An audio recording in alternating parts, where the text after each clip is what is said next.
Alright, we're going to try this again. I don't know what the heck's going on here today with this freaking camera. We're going to have to keep an eye on this. Anyway, how is everybody doing? I hope everybody's doing well. Today is the 27th of July. It's a little after 3 in the afternoon. Very hot and humid day here at the homestead. I got the air conditioning on, as you can hear. Had it on for about the last hour. I had gone out earlier, and when I got back, the camper was sitting at 91 degrees inside. So I turned the AC on. Now it's about 78 degrees inside. So definitely vast improvement. Okay, so happy about that. I just checked the batteries a little while ago, and the batteries are 100%. So we're getting in plenty of power coming in. The sun is out, not a lot of clouds in the sky, so probably if I want to, over the next couple of hours, I could probably just run that AC without having an issue. Probably about 5 in the afternoon would be the time that I would really be looking to go, okay, now I need to turn it off. I don't want to drain the batteries, as far as that goes. So, but right now, batteries are 100%, so I'll leave the air on, and we will go from there. But I wanted to talk about with this another heat dome hitting the U.S. I mean, obviously it's summertime. I get it.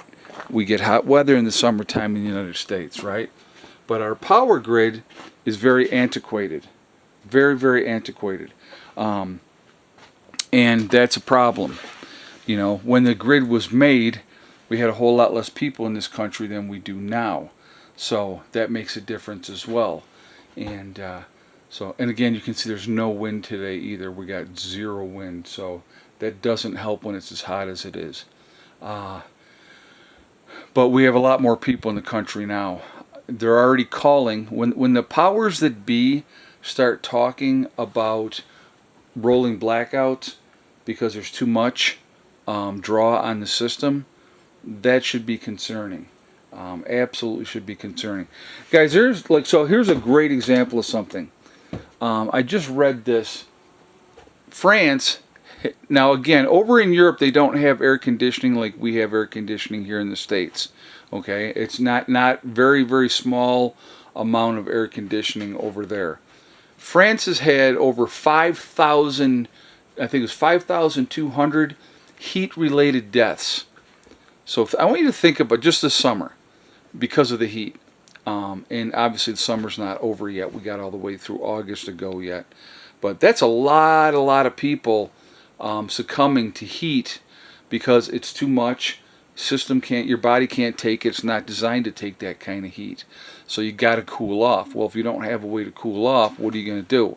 And unfortunately, quite a few people have passed away because of that. So, and I'm sure we've had heat-related deaths here in the U.S. as well.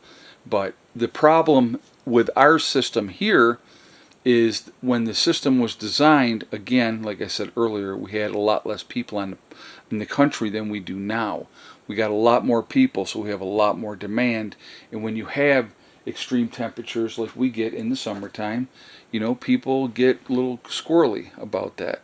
And I get it. I understand. I totally understand it. It happens.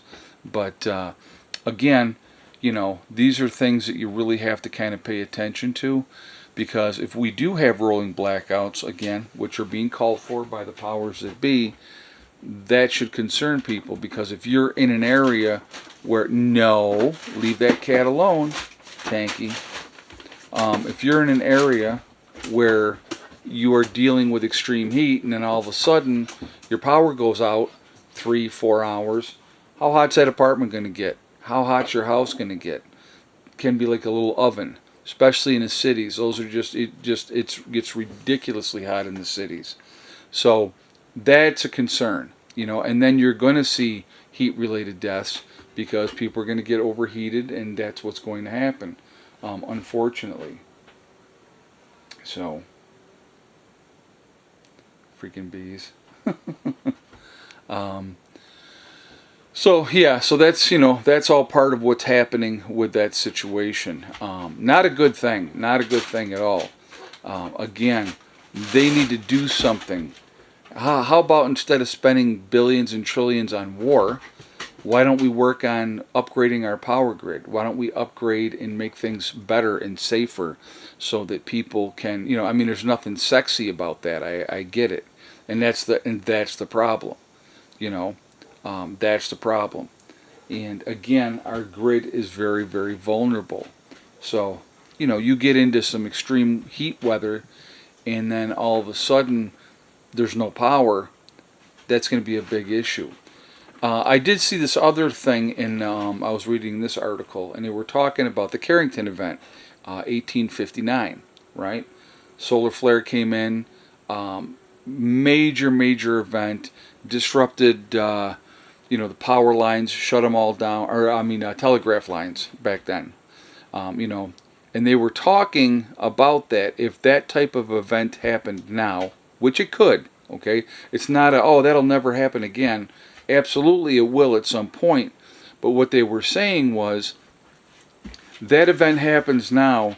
They said, the grid could be down for months. Now let's take that into context. I want you to think about how ready people are to not have power for months. And when they say months, that doesn't mean it's only 2 months. Could be 3, could be 4 months. You know how many people would not be here by the time the power came back on? I mean, you think about the sick, the dependent on power, for, life-saving machines, ventilators, people getting dialysis treatments, where now it's easy. You go, you get your treatment, you're good to go. Priorities would have to be made of where power was going to go to. But again, with that type of event, it fries everything. It fries absolutely everything. So it would be catastrophic, and it would cost a tremendous amount of lives. A lot of compromised people would be gone. So somebody had asked about this piece. Really, I just wanted to mention this really quickly while I was thinking about it. This piece sticking out, right? We just got to cut it off, and just haven't done it yet. So there was insulation. Obviously, that piece is longer, so I just kind of stuff that piece in there for the moment and just never cut it off yet. So that still does have to be cut off, just so you guys know. Just so you know. But anyway, yeah, it just, like I said, a lot of scary stuff with the power. Very concerning. I want to hear your guys' thoughts. Are you concerned? Do you feel like that could be a major danger issue, and stuff like that? So I definitely want to hear your feedback. But power grid is very vulnerable, and that should be scary. So rolling blackouts, are they coming? I'll talk to you later. Prepper Nurse 1 out for now.